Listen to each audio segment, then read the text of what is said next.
Hello दोस्तों, नमस्कार। मैं आपका स्वागत करती हूँ अपने YouTube चैनल खुली किताब में। आज हम बात करेंगे मुंशी प्रेमचंद की एक कहानी जिसका नाम है रसिक संपादक। ये नवरस पत्रिका के संपादक और इस कहानी के मुख्य पात्र चोखेलाल शर्मा हैं।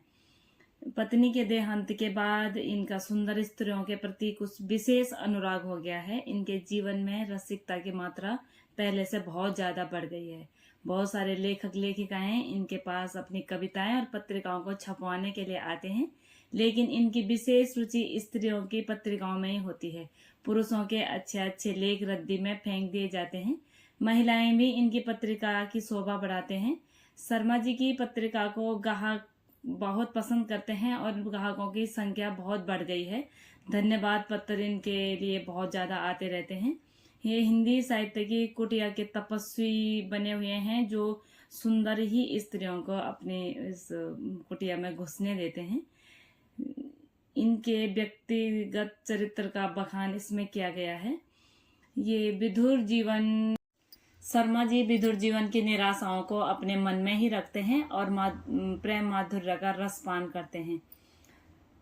अब ये किसी एक के नहीं है, ये सबके हो गए हैं। बहुत सारी स्त्रियां इनकी लेखनी को बहुत पसंद करती हैं और बहुत सारे लोगों से स्त्रियों से इनके घनिष्ठ संबंध भी हैं। एक दिन एक संपादक जी को एक कविता मिलती है। उसमें लेखिका अपने विचारों को, प्रेम को प्रकट करती है। वो कविता बहुत सारे संपादक इसलिए रिजेक्ट कर देते हैं कि इसमें अश्लीलता है, लेकिन जैसे ही वो शर्मा जी के पास आती है उनको बहुत पसंद आती है। उनके सुंदर अक्षरों में लिखी हुई उनकी लेखनी, उनका नाम उनको बहुत मोहित कर देता है।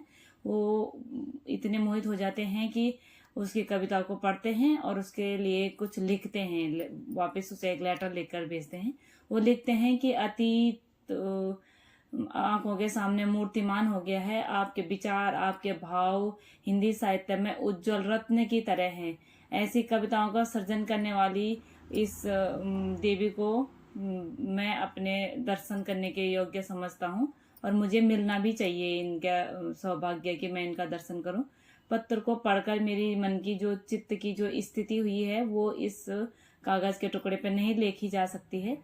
लेखिका भी इतना अनुराग में प्रोत्साहन से भरे हुए पत्र को पढ़कर फूले नहीं समाती है।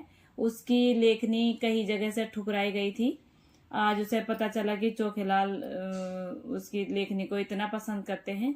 फिर एक दिन वो उसे मिलने के लिए आती है और जैसे ही चोखेलाल उस कामाक्षी से मिलते हैं तो वो स्त्री होती नहीं है जिसकी कल्पना उन्होंने की होती है। शर्मा जी को अपनी लेखनी में इतना सम्मान पाकर वो उन्हें कृतार्थ भरे स्वर में धन्यवाद करना चाहती है, लेकिन उनकी कविता ही नहीं छपी क्योंकि शर्मा जी को संपादन में सुंदर स्त्रियों का ही होना जरूरी होता है, नहीं तो वो बाकी लोगों को अपनी इस साहित्य की कुटिया के अंदर नहीं घुसने। विधुर जीवन की निराशाओं को अपने अंतर स्थल में संचित कर प्रेम माधुर्य का रसपान करते हैं।